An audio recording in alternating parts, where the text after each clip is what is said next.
Hello and welcome to my YouTube channel. This is Nusrat. I'm a fitness enthusiast and an ethical hacker, and today we're going to talk about none of those. As you know, my channel is also about spirituality, mindset hacks, life hacks, and today I'm going to help you do something that might actually change your life.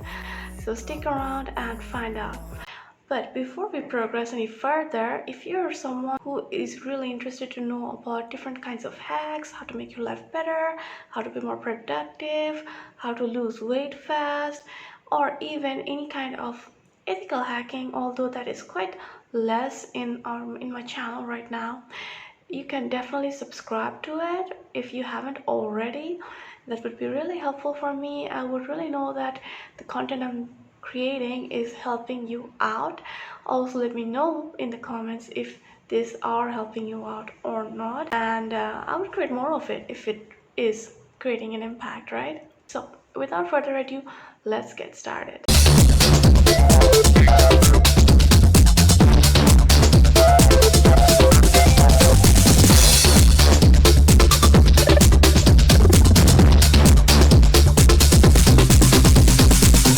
So today we are going to talk about feminine and masculine energy, and you may know it or you may not know it.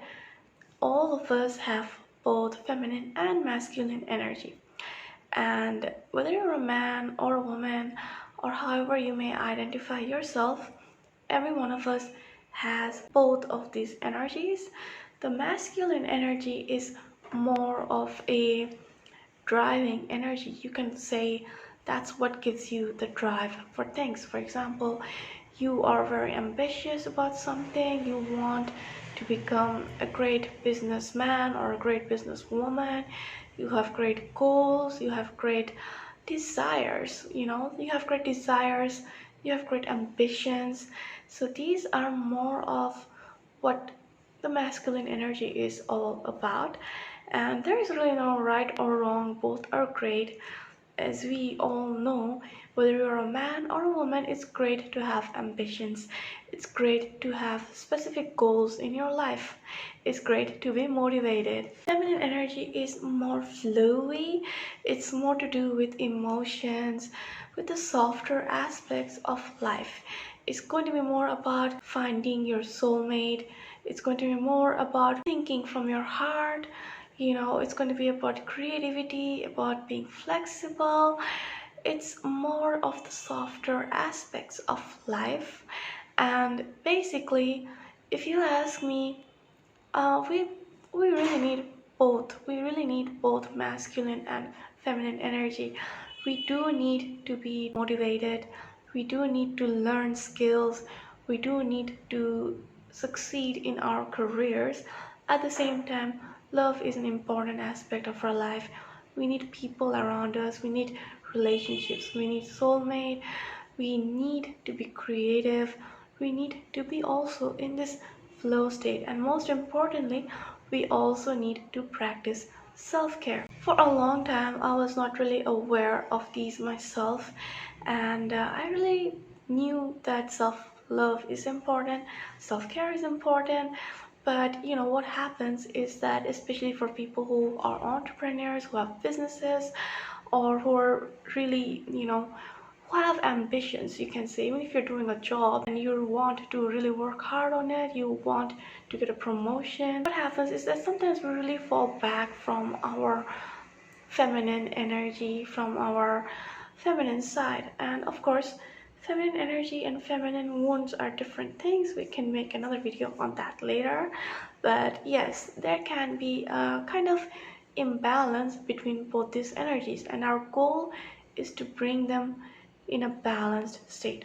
As I was saying, so sometimes it can happen to all of us that we get more of a certain type of energy, and that's when it manifests into some kind of problems. For example, you might feel more stressed, maybe lacking self-care, you may not be giving yourself enough time, you may not be pampering yourself, and for this reason you might be feeling stressed and anxious most of the time. So what you can do around this time is you can become aware that you're going through this phase where you're not kind of giving yourself the love you need, or perhaps you're not even giving your partner the time they need, you're not giving your family members the time they need, and you could try and balance it out, right? For most people, also the same thing could happen with feminine energy. And suppose you are more in your romantic side, you're more in your poetic side, you see that although you feel great about things, many of your life goals and ambitions are not being completed, or they're not even being sought after. So this could happen because you're too much in your flowy state and you're not really having the drive or having the desire to go after something. You're not being ambitious enough, and this could also manifest into a plethora of problems. So the ideal goal is to have a balance of them both. In the urban side, if you ask me, especially in the 21st century, I see that there is usually less emphasis on feminine energy. And right now, with the awakening of the divine feminine, I'm glad that there is definitely a lot more focus on this topic than there was ever before. You can just watch it on YouTube, or you don't even need to have any certain specific skill to practice or to bring balance to your feminine energy. All you need to do is take some time out for yourself, have a spa, have some warm bath with fragrance, light some candles, give yourself some love, listen to some music, do something that you enjoy, and you're definitely going to see that it's going to help you feel more relaxed, and at the same time it's also going to make your productivity rise, because the more we rest, that's when our productivity or our creative powers, that's when our creative powers also increase. That's when we feel that we are more in a state of making the right decisions. But when we deprive ourselves from self-love, from rest, from care, that's when we're also going to suffer in perhaps our professional aspects, right? So idea of this video is to make you aware, so that anytime in your life, if you ever find yourself kind of having more of one and less of the other, then you can just become aware of it and you can just work on it, because that's all that there is to it. It's all about awareness. If you found this video useful, let me know in the comments below. As always, I'm going to see you in the next video. I hope you have a great day. Take care and much love.